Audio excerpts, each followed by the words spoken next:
Coming up in episode 69, we're on Facebook and you get the notifications, like the happy birthdays from 1,000 different people, half of which are like, when did I let you into my Facebook? You know, it's those, and then you get the ones that you're really expecting. And so my sister and I have this argument going as to whether or not you're really supposed to thank each and every person who gave you a happy birthday greeting, or if you're just doing one to everybody. Hold on, what's your stance on it? My stance is you should thank everybody. Oh, okay. So we do think it is the same thing. But I do, you should thank everybody. I think that you should, go through and thank everybody.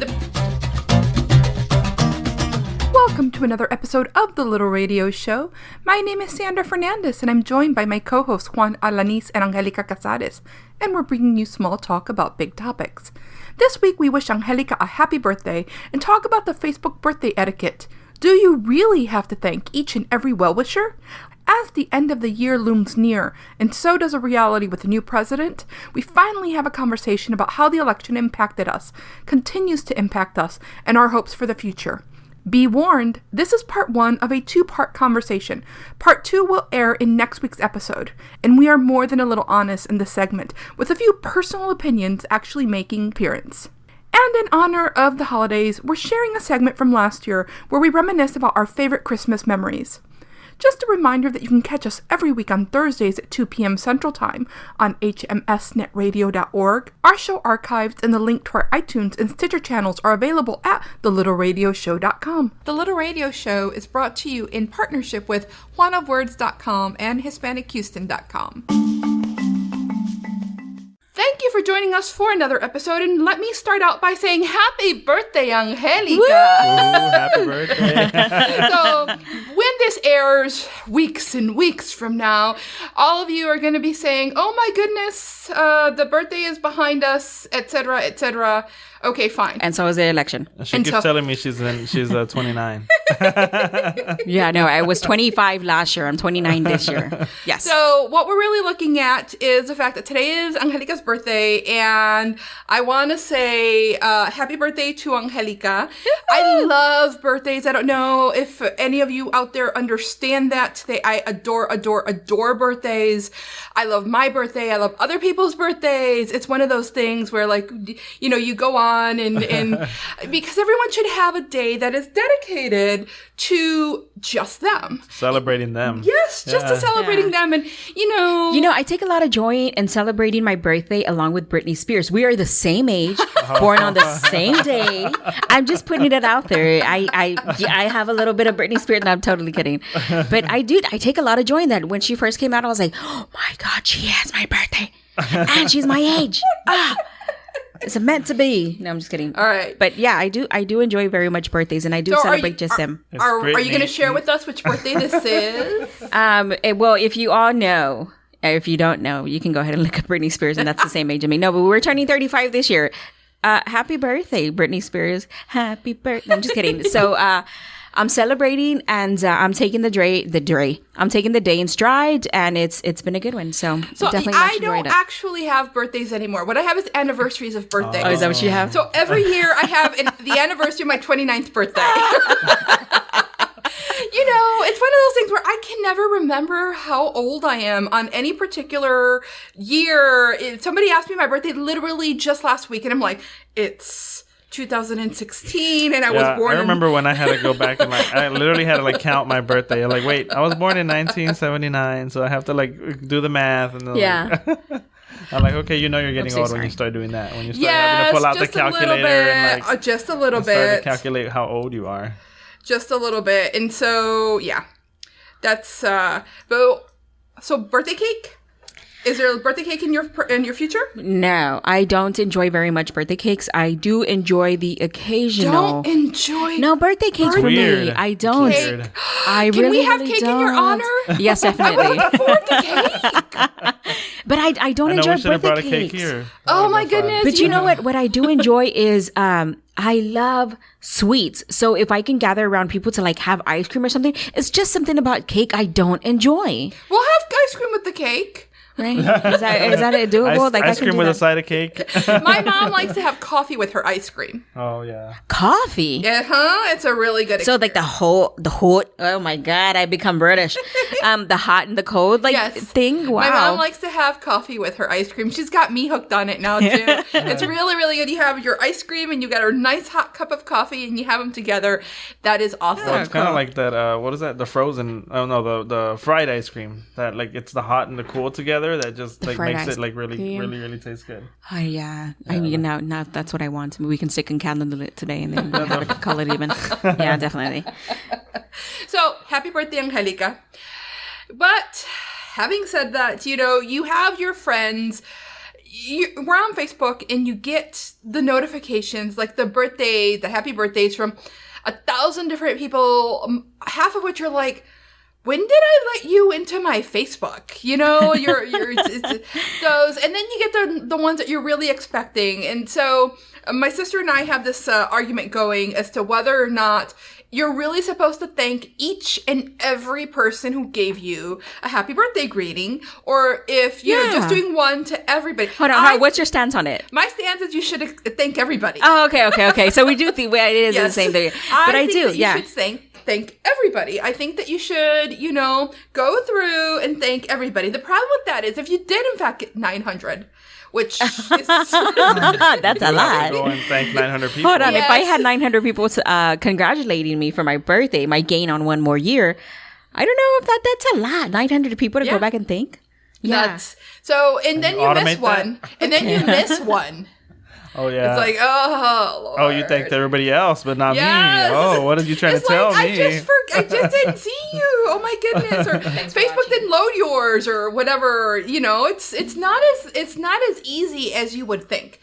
Anyway, so again, I love birthdays, and we're on Facebook, and you have all these people. So your birthday celebration, and you're going through and you're looking at all these names. Do you ever take that opportunity to go through and start saying, I'm going to delete you, I'm going to delete you, I'm going to delete you? That's what I do. Oh, really? It's like, wait, after they tell you happy birthday? Yeah. I'm ruthless. Maybe you shouldn't be admitting that. No. People out there, I am sorry to tell you, I am utterly ruthless. And so if it's gone through and you're wishing me a happy birthday, which I thank you for, but if I don't recognize your name and I'm going through and I'm looking at your profile and I can't figure out why we're connected, don't remember, I can't, the friendship on Facebook shows like nothing. There's a better than average chance I'm gonna unfriend you. Oh wow. Yeah, and one of the things, especially in the last year, I've gotten a lot more.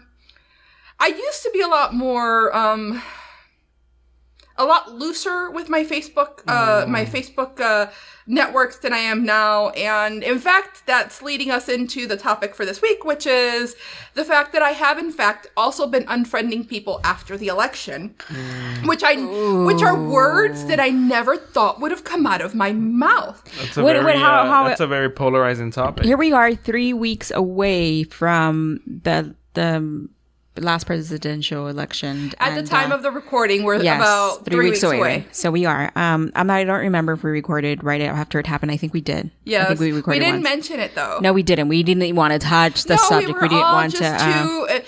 A lot of us were too emotionally raw. One was because of the result, but the other was because of how we were seeing those around us. Well, yeah. So my reaction wasn't so much to the results; it was so much that the reaction to those who. We were stating our stance on some things and how we felt and what we didn't, what was happening around our worlds, and intimately. And those who took the initiative to tell us why we were wrong for feeling what we were feeling, or perhaps how we were doing or whatever. I don't know what it was.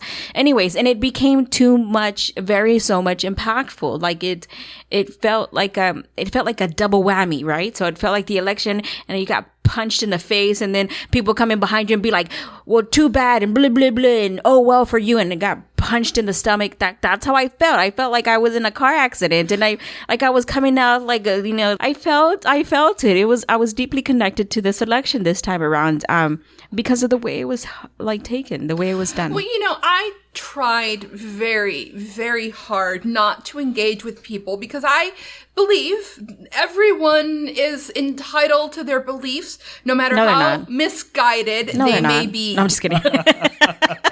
So, of course you're entitled to your opinion. I've lived in Texas most of my life. I believe I have the right to own guns. On the other hand, I don't understand what you need an AK-47 for in your house.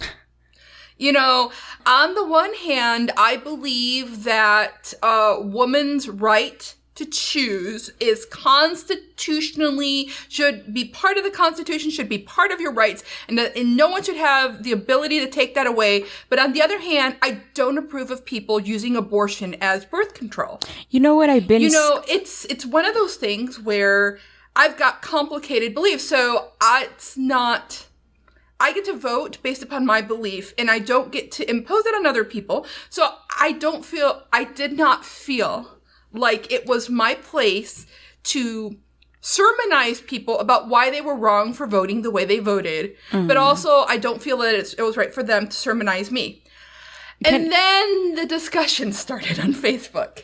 Well, I felt really hard about this time around, and I want to say this because I haven't mentioned this publicly, and I haven't said this publicly, and this is probably the only space I'm going to say this publicly. So you were meet me, and if I become a millionaire and you can't find me or something, and you're like, hey, I heard that one recording where you said something, and I'm going to push it back on you. One of the hardest things for me to do this time around was to actually, how people label themselves. So it was either you were Republican or a Democrat, and I believe the term was, I quote this, and I don't agree with this, and I don't agree with the way that word is used. Mental retardation is used to sit there and say it, quote unquote libtard, like that was the whole. And I was so afraid to tell people I am a liberal.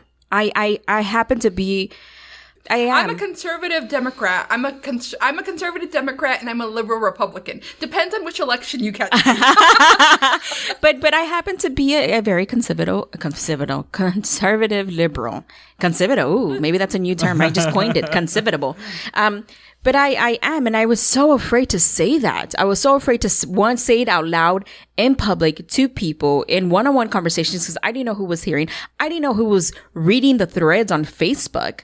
It was, and I remember I said it once somewhere. I was telling people that, they're like, oh, you're a Democrat. I'm like, no, I'm actually not.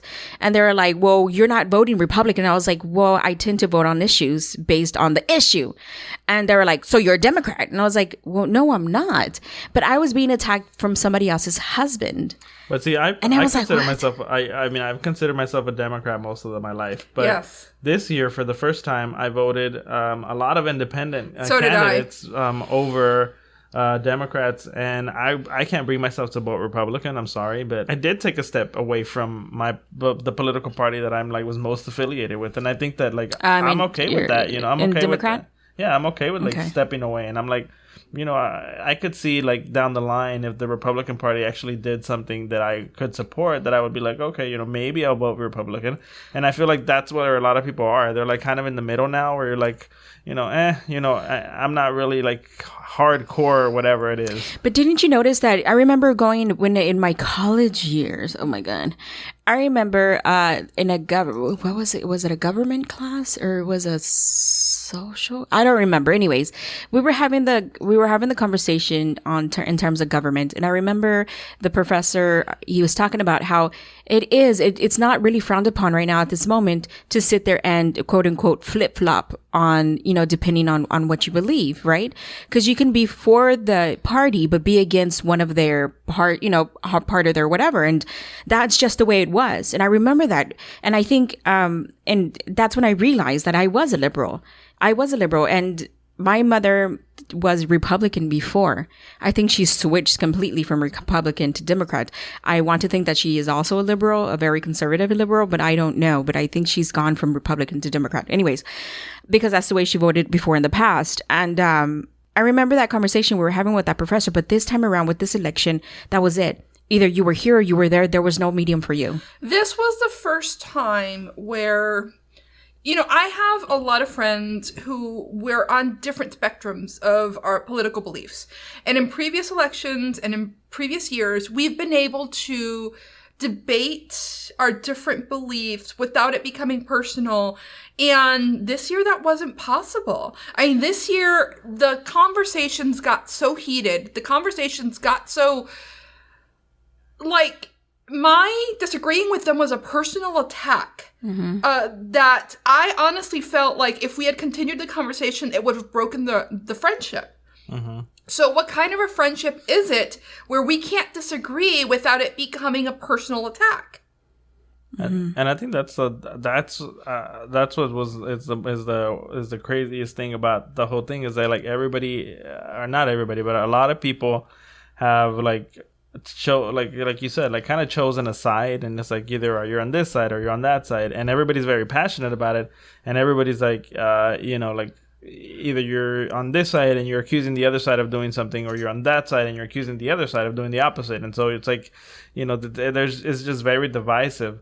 And for me, I try to stay away from talking politics throughout the whole election season, because I was I'm not gonna whatever, I'm not gonna maybe I was one of the silent supporters or whatever, but I was I'm not gonna do it. And then after, when it was getting closer and I started seeing more and more of that, then I was you know what, I'm gonna be vocal, because I was I don't see there's anything wrong with me being vocal about what I believe in and what I want to say. And so I think after the results, even more, I was okay, well, now for me it's this is really I don't feel like I should hold my views back anymore. So I think for me, it's given me liberty to say, you know what, this is what I believe and I'm okay with it. If you don't like it, then that's fine.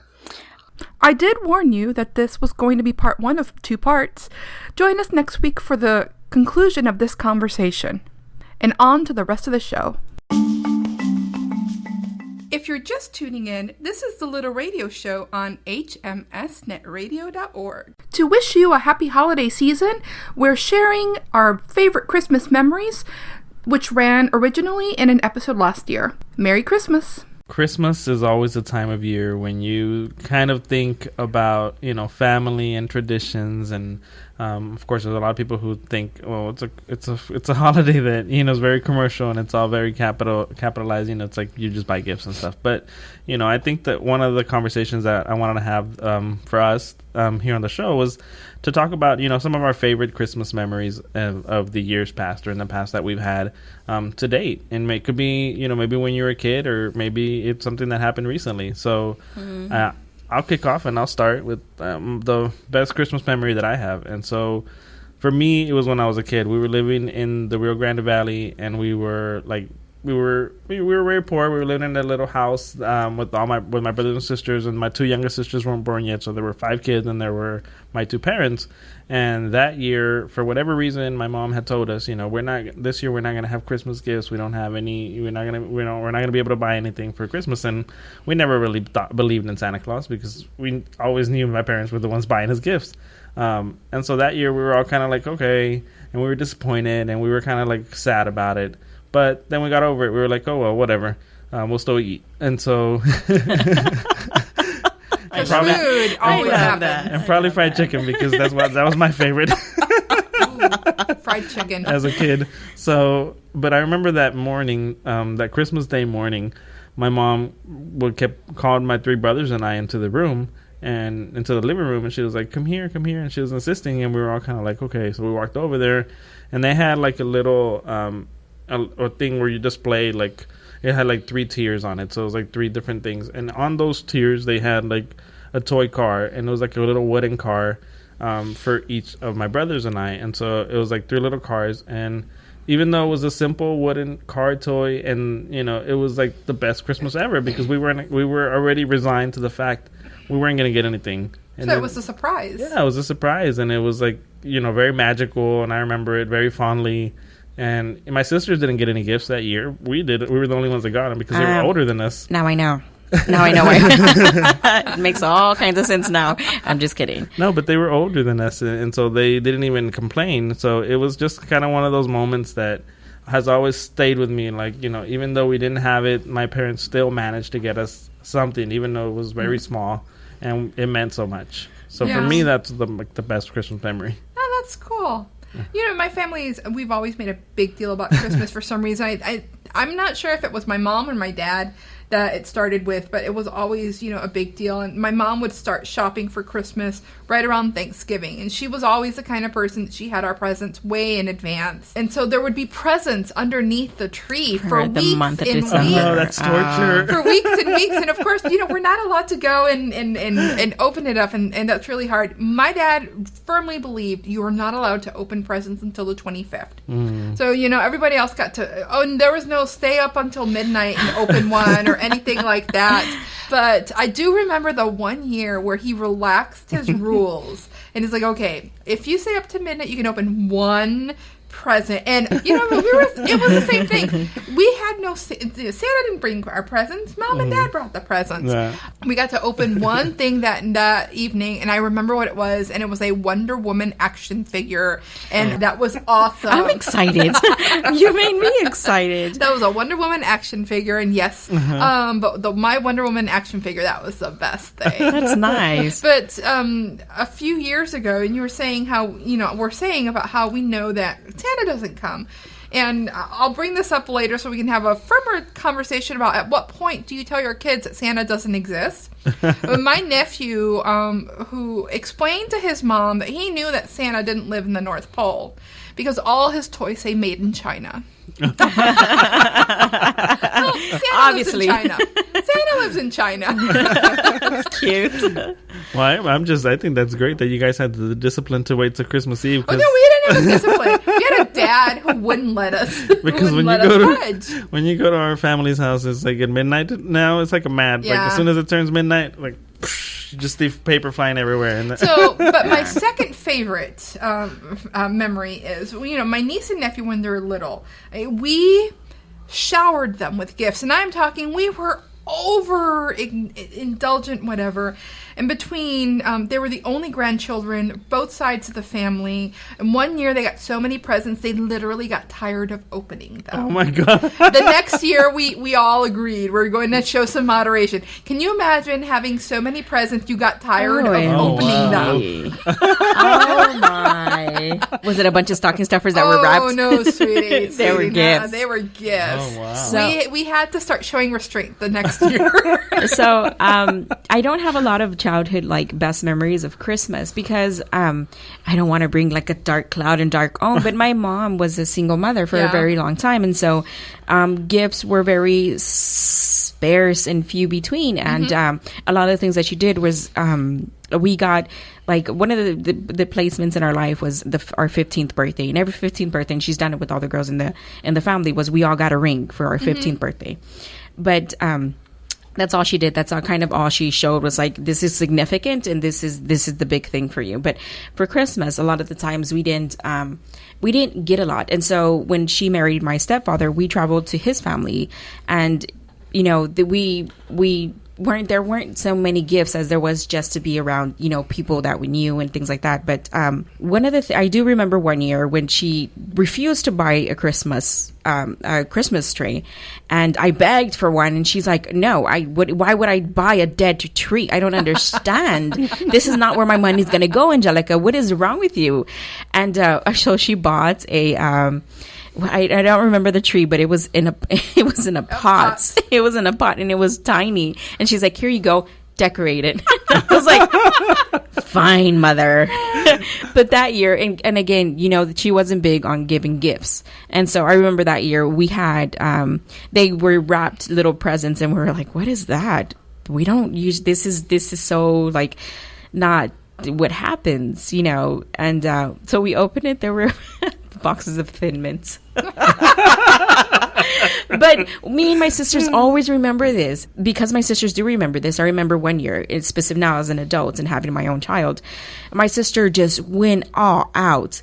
I mean, she had Christmas at her house and decorated the house to the T. I mean, just the tree looked like it was on top over with so many ornaments, and it was ornate in gold and white and silver and lights galore. I mean, it was an abundance, and I remember feeling this way, and I'm thinking to myself, you know, and I know why she did it. I know she did it because of the kids. She wanted to show the kids that Christmas is significant. Christmas means something, not only to our faith, but even if it is once a year, it means a lot. And so I remember this year, everyone had gifts underneath a tree, and she made sure everybody got something, and she made sure she bought separates, like clothes separates, and each box was a separate, and a toy, and this, and all kinds of other things. And an ohm to my sister, who in return, things have changed and shifted for her. And so it's not the same anymore like that, because now Christmas is a little bit different. But we make sure that the kids, not that they get something, but that they feel the remnants of, Christmas, of being together and being united. So to go back, I think that's one of my favorite Christmas was that year at my sister's house, where we walked in and we were like, where did we walk into? Is this like Santa's workshop? Where in the world is this? So, but it's the little things that count, really. I mean, it's the little things that make a difference. My mom makes menudo every Christmas morning. Every year, what we do is my mom makes menudo, and my mom makes the best menudo, let me tell you. And so everybody ends up looking, wherever grandma happens to be, because that's where the menudo is on Christmas morning. That's what happens. Now, one of my sisters, her in-laws, they do Christmas Eve. And so they open all their presents Christmas Eve. And so she comes over on Christmas to my sister's house, my other sister's house on Christmas Day. We have family traditions. There's rhythms that have worked out after a while. Tamales are a must, and we buy those someplace. I grew up, tamales were made from beans. That was just the thing. And so tamales is one thing. We normally have a ham because my mom likes to have a ham for Christmas and that kind of stuff. So there's just things that just normally happen. And of course, eggnog. To my mother, it's not Christmas if you don't have eggnog. And at some point, my brother... I've never tasted eggnog. We need to have that one day. Just wrong. And because I just recently, our friend Vianney has this wonderful recipe for coquito, which is a Puerto Rican, and it has it's an eggnog type drink, and it has coconut cream and coconut milk in there, and of course Puerto Rican rum. At some point, my brother will take out the Crown Royal and start putting it in the eggnog. And if you put just enough Crown Royal and eggnog, it tastes like you added caramel to it. Oh, really? It's not, hold on, that's dangerous. Oh, that's really good stuff. And, like I said, every year, these are the things that sort of happen. We always keep Christmas to just the family. Well, we do. My mom has started making I was gonna say coquito. She's not Puerto Rican, but she makes a ponche, and she also makes champurrado sometimes. Ooh. And the champurrado, and it's so good. And the other one, the ponche is really good because you can always add tequila, and that's keeps you very warm. So my aunt, she's the one that either does the pozole or does the menudo, and she does big ollas. I mean, and oh my god, my mouth watered. She kind of invites everybody in the morning. She knows how many people she's gonna get because all she has to do is make a few phone calls and be like, so there's menudo, go ahead and come over. And we're like, yes. And so her house just fills with it trickles out to where we're sitting outside, in the cold, trying to eat our menudo. But our food is a big deal. So in closing, I do want to share one more story about the holidays, which is not as heartfelt, but it's a funny story. One year when we were at my parents' house and we were all sitting together, my brother-in-laws, my sister-in-laws, everybody, we were all kind of eating out and having Christmas dinner. And then they brought out some of the gifts and they were exchanging them. I forgot how exactly went down. And my brother-in-law, my mom switched my brother-in-law and I think one of my sister's gifts. Oh, Lord. So he opened his gift and he pulled out what do you call it? What you wear under a gown. dress? He pulled out a gown. And to this day, we all crack up about it, and we're like, Paul. It is the story that we say every year that time that Paul grabbed his gift, he got his gift, he pulled it out, and it was a gown. He's like, okay. It was hilarious, and he's like, I'm not sure if this really is for me. My mom was mortified. She was like, oh my god, what does he think? So for the audience out there, we invite you to share with us funny stories from your family, either from years past or from this year. And if we really like your comment, we may actually share it on the air. Thank you you for joining us for another episode of The Little Radio Show. We invite you to check out our iTunes and our Stitcher channels and leave us a rating or a review. You can find the link to both channels at thelittleradioshow.com.